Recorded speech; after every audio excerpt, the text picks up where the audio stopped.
आता कैलास अडगावकर ज्वेलर्स सोबत सोनं घेणं झालं आणखीन सोपं. मेकिंग चार्जेसवर तब्बल 50% सूट. मर्यादित कालावधीसाठी नक्कीच भेट द्या. कैलास अडगावकर ज्वेलर्स, दत्त मंदिर bus stop, Nashik road. Mumbai Agra महामार्गावर जवळके गावच्या शिवारात रिक्षा चालकास मारहाण करून त्याची रिक्षा, पैसे, मोबाईल लुटून जबरी चोरी करणारे सराईत गुन्हेगार दिंडोरी पोलिसांच्या ताब्यात. याबाबत पोलिसांनी दिलेल्या माहितीनुसार 10 एप्रिल 2024 ला रिक्षा क्रमांक MH15EH 2919 हे नाशिक रोड छत्रपती शिवाजी महाराज यांच्या पुतळ्याजवळून 10वा मैल येथे जायचे सांगून भाड्याने घेतली.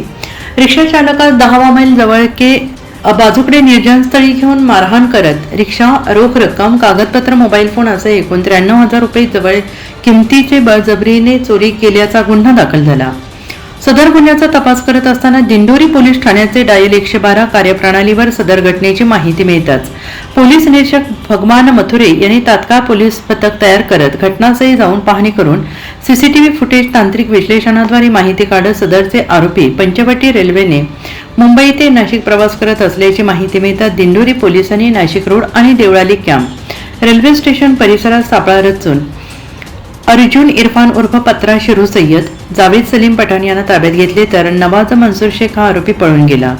सदर आरोपितांकडून गुन्ह्याबाबत चौकशी केली असता त्यांनी गुन्ह्याची कबुली दिली आणि गुन्ह्यातील चोरी गेलेली रिक्षा, रोख रक्कम हस्तगत करण्यात आली.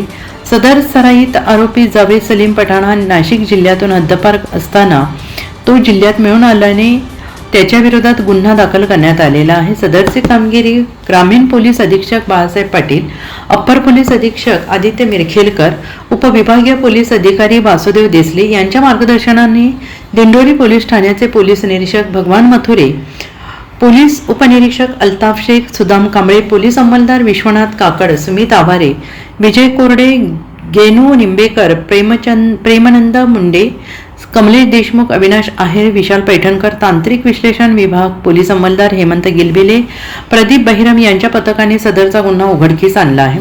NCN न्यूजसाठी रोहन दानी, नाशिक.